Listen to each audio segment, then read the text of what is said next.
First and foremost, thank you so much for taking the time. When you just think about this year and what you've been able to build upon, what are the words or things that come to mind? Yeah, it's hard to pick words. Like I'm just like thankful, grateful.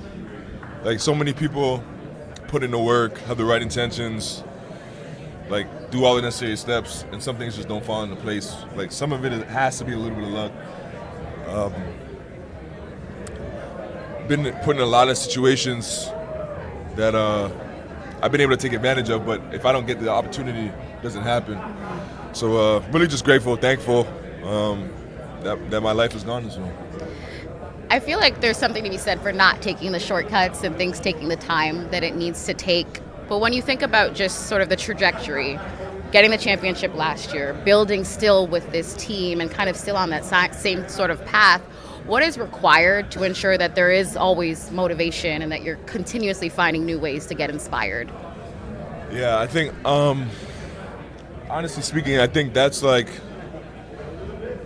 something you can't like muster up, something you can't like artificially create. Like you either have it or you don't. Like you either like love this game and want the most out of this game, or you just simply don't, and you want it for money or fame or just the accolades. Like, and nothing's wrong with any of that. Right. Like, whatever you want it for, you want it for. But I think like what separates the greatest of the greats is they all just love the game and want the most out of it, and that's what they're after. And in the pursuit of that, they get all the other things just because that's how it works out. So yeah, I think it's no coincidence. The greatest of all time have loved the game and above all want the most out of it. Who are your greatest of all time? I'm curious, like who, when you look at it, that they've done it the right way, have done it their way, who are the names that come up for you? Yeah, I mean, Michael Jordan, obviously, I think is the greatest player of all time. Kobe Bryant is in there. LeBron James.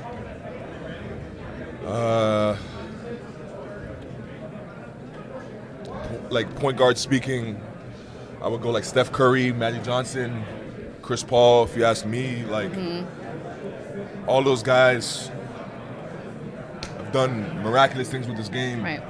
And I think all those guys have the same thing in common of like obsession with the game and growth. And because of that, everything else falls into place. You talk about CP, obviously him calling it a career, but he's meant so much to you personally. What have you gathered or learned for him during your steps in your career? Yeah.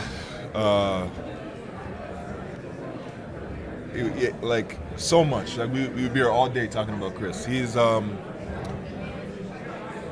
been like super instrumental in my basketball career.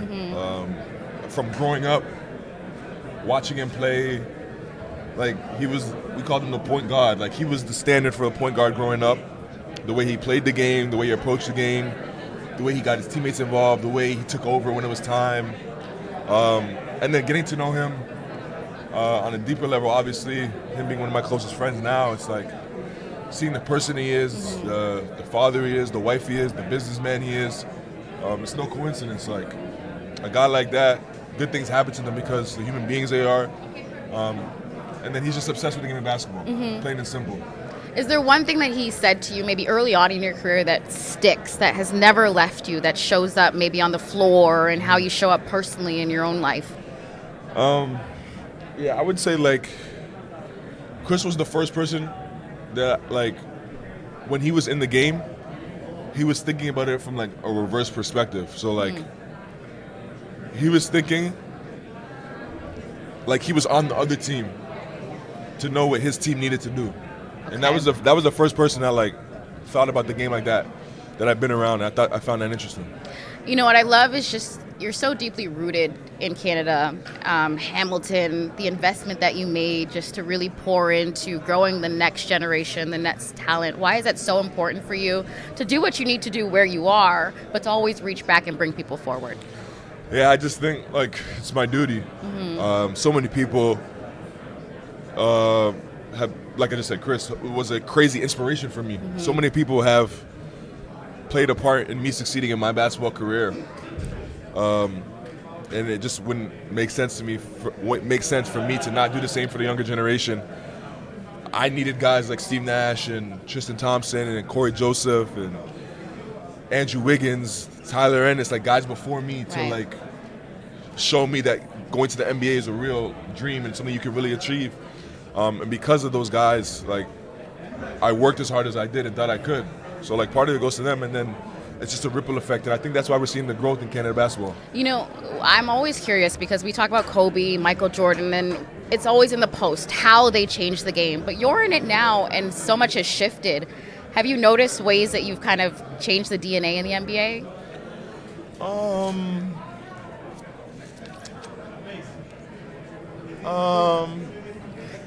Like I'll see a few of my moves out there a couple times, but like nothing crazy.